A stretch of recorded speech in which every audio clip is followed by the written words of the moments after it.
Nós temos hoje aqui a professora Maria Luisa Corazin, que vai iniciar com as atividades do ciclo.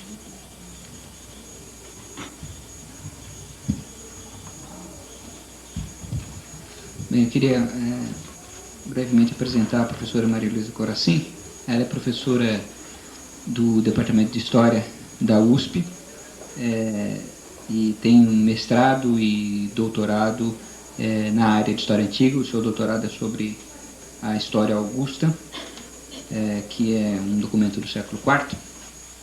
Ela é autora de diversos artigos em publicações em revistas científicas, de um livro que boa parte de vocês conhece já, porque foi trabalhado durante o curso de História Antiga, que é sobre a reforma agrária na Roma Antiga, além de uma coletânea bibliográfica com todas as fontes de História Antiga, feita juntamente com o professor Jonatas Batista, de Medieval, e que foi publicado também. Além disso, ela atualmente faz parte da comissão de ensino do Departamento de História da USP e, como especialista na história do Império Romano, hoje nós teremos então duas palestras da professora Maria Luisa. A primeira delas, agora, será sobre a ordem senatorial no Baixo Império.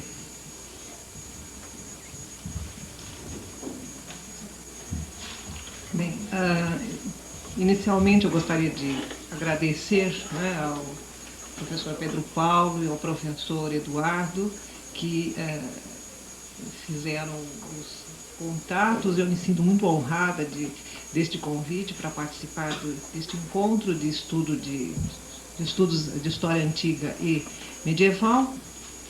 É uma satisfação estar aqui com vocês, né? E eu tenho trabalhado mas com um período que geralmente não é muito vamos dizer, privilegiado, não é, pelos pesquisadores, ou seja, com o Baixo Império. O meu trabalho de doutorado foi exatamente com uma fonte, né, relacionada com o século IV, e daí se desenvolveu o meu interesse, principalmente infelizmente, a camada sobre a qual nós temos mais informações, né, sobre a elite privilegiada de Roma, que é, né, a ordem senatorial. E é sobre este assunto, então, que eu resolvi fazer esta palestra, né?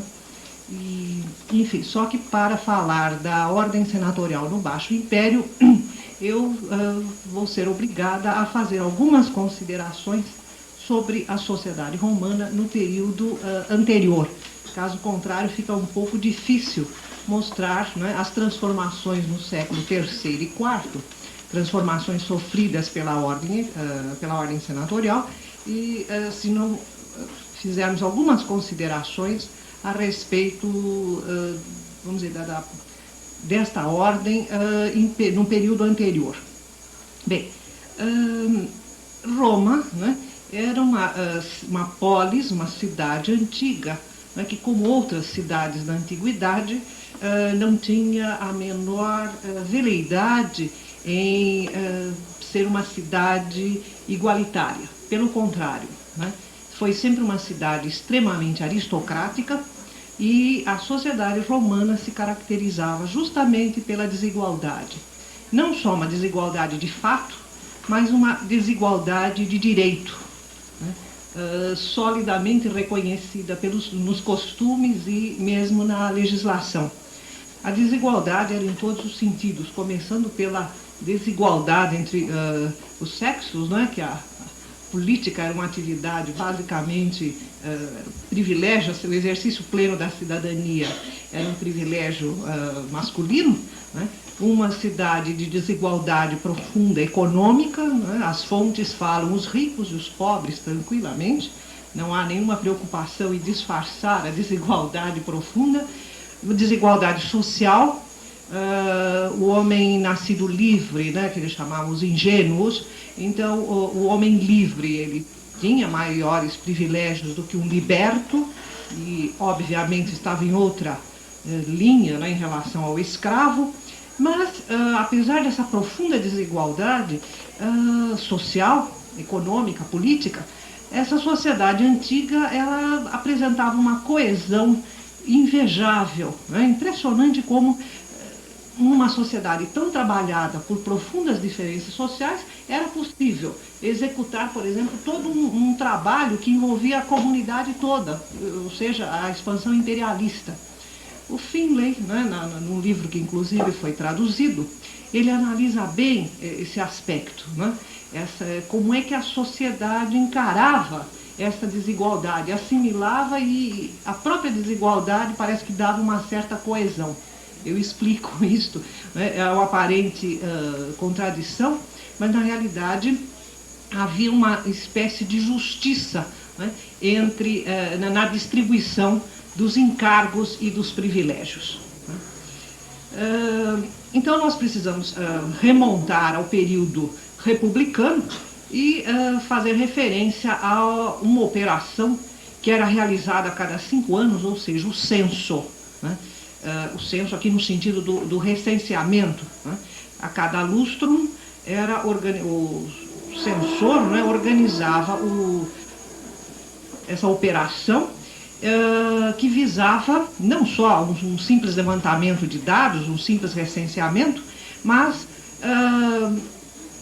através do censo havia uma repartição dos cidadãos em grupos definidos, grupos que inclusive tinham funções em relação ao Estado, né?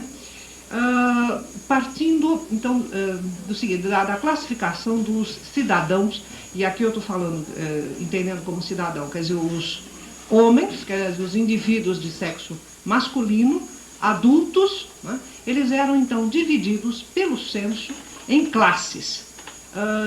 Não se preocupem por eu usar esse termo classe, né? Como isso, classe só pode existir depois da Revolução Industrial? Não, eu estou usando a classe aqui no sentido romano. Realmente os cidadãos eram divididos em classes e de acordo com a sua riqueza, de acordo com a sua propriedade, né? Então eles faziam uma declaração, uma espécie de declaração de bens, né, ao censor, e então dos mais ricos aos mais pobres, eles eram classificados em 5 categorias, né? Inclusive o termo classe, alguns acham que vem do verbo calare ou calo, quer dizer, convocar, recrutar, chamar, não é? Classe, desculpem, calare, né? Talvez seja essa a origem da expressão, mas é exatamente nesse sentido que classe era usado. Quer dizer, são os grupos dentro dos quais era feito o recrutamento para o exército. Provavelmente, no início, existisse apenas uma classe, aquela dos indivíduos recrutáveis, e os que eram muito pobres ficavam, então, abaixo, né, o infra. Eram os colocados fora, e esses não eram recrutados para o exército. Agora, a partir do século III a.C., pelo menos, já nessa época existiam, né, 5 classes nas quais se dividiam os recrutáveis, vamos dizer assim, né?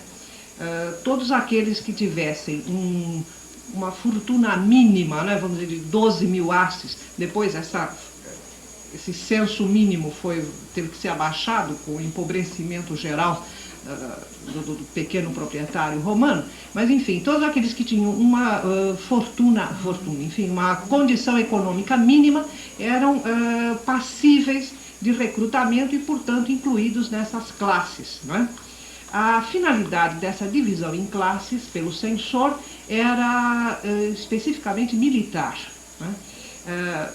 Era um grupo, vamos dizer, essas classes, né, constituíam grupos de soldados em potencial.